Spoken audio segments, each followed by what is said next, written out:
All right, so I've made a few knives already, but I haven't sold any of them. And I thought of trying to sell one just to see what happens. I have no idea how I would sell it or where I would sell it or if it would sell. But thought of just making like a little series of making a knife and then seeing what happens. Maybe at the end it won't even sell or anything like that. But just to see where it goes. I thought it'd be fun. So how it's gonna go is basically I'm just gonna go step by step, show you how to make a knife. I'm not gonna like go super into detail because I like doing things just like music and stuff like that and just like concentrating on stuff that I'm doing. But I will just show you like the general idea of what I'm doing. So yeah, so let's get started. All right, so just to start it off, I do want to make a Persian style knife, and I'm gonna try to use this piece of steel. So this is ADCRV2. It is 2 inches wide and then 1/8 of an inch thick. So not that thick, relatively light. So a Persian knife is mostly like for thrusting and stuff like that. It should be able to cut really well, but that's only like not necessarily chopping, but if you do like a draw cut. So I think that style with this sort of thinness of blade will pair up pretty nicely. With that in mind, because this is thin, I'm gonna have to try to keep as much weight as I can in the front. So a very wide swoop, a lot of belly. That's what I'm thinking. I do want to make just a general S shape for the handle. So I can add more weight just by the when I start grinding the bevels and stuff like that. I can just keep the bevels not so high when I do like a sort of a saber grind. I can do that kind of stuff, and then just give it a secondary bevel at the end. But design wise, just a larger belly basically, just to try to keep as much as the original thickness as I can. So yeah, we'll get started. All right, so the first thing I'm gonna do is I'm just gonna outline my piece of steel. I like the point to go this way, so I'm just going to do that. I'll do that real quick. All right, so here's the outline I have. And then what I'm gonna do next is I in general like a 4.5 inch grip handle. So I'm gonna measure out 4.5 inches and just do like a light line where that ends. Okay, so here's 4.5 inches. I might do more than this, but I won't go less than this, just because 4.5 inches is the width of my fist. Besides that, the next thing I would do is I would plot a point of where the tip of the knife is going to be. So a dagger would be right in the center. Since this is going to be a Persian knife, it's going to be somewhere here along the spine. This is probably too long. I do want it as long as possible, just because while still being functional, while still being like able to carry it and stuff like that. But since the steel I'm using is 1/8 of an inch, I do want it as long as possible so it can still kind of chop, even though it's going to be super curved. The only thing is, in my mind, a Persian knife does not really have much of a flat, so it will have a little bit of a flat in its profile, but it's mostly just curved all the way. To me, that's what a Persian knife is. I can't really go flat, flat, flat, and then just curve it in the end. That's basically like a butcher knife, which I can also do if I want to. I mean, I can also choose that. But right now, I'm under the assumption that I'm going to do a Persian knife. So we'll try that first. I'm still going to, go as far as I can and just do a rough draft and then just refine it. So I'm going to try to make this work. And if it doesn't, I'll shorten it. And like I said, I wanted just a general S shape, so the handle itself is going to be curved also. So yeah, okay. So next up, rough draft, and we'll see how that looks. Okay, so here's the rough overview of the knife. I'm going to bring you down in a second just to give you a closer look and just to point out some things that I'm trying to do with this design.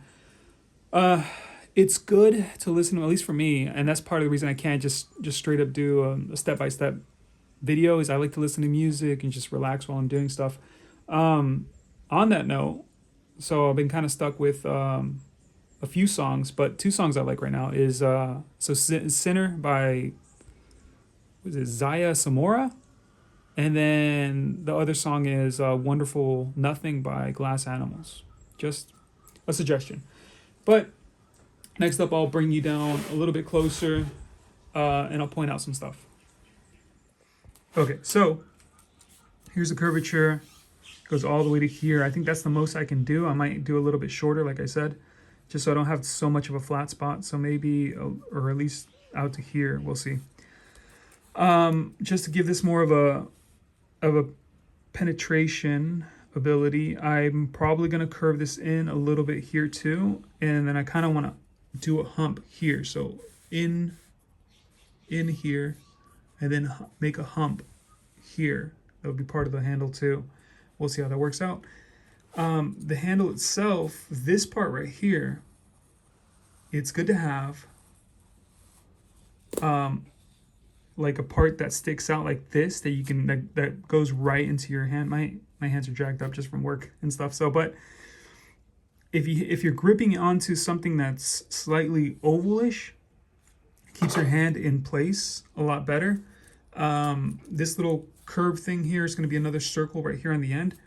That'll let me choke back on the handle without my hand slipping out. So you see that in Persian knives too. It's nothing new. Here it's going to be a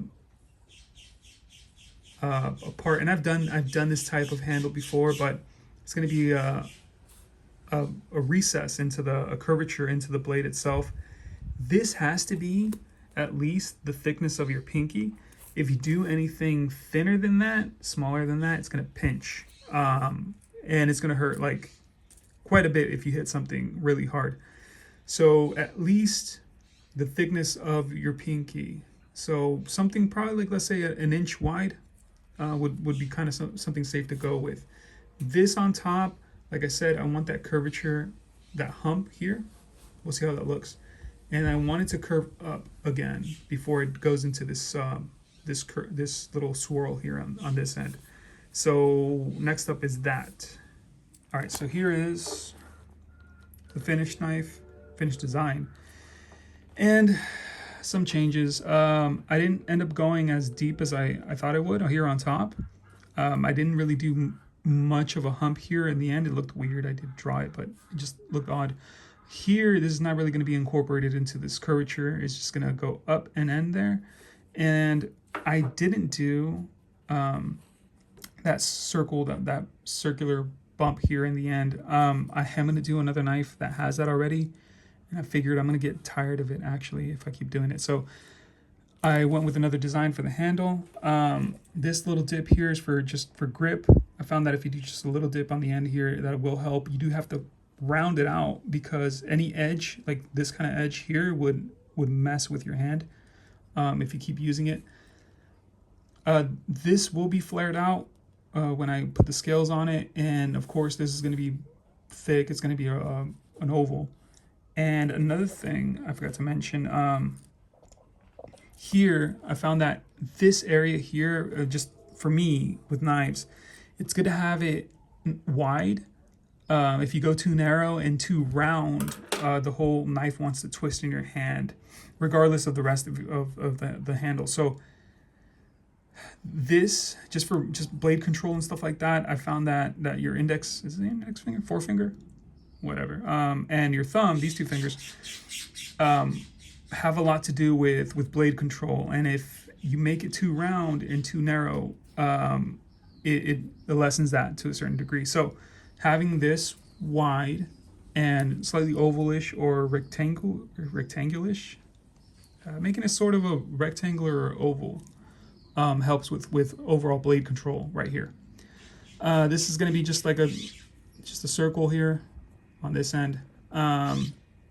Besides that, I try to keep as much material here in the front as I can, just to make it, as top heavy, as forward heavy as I still can, given the design of the knife.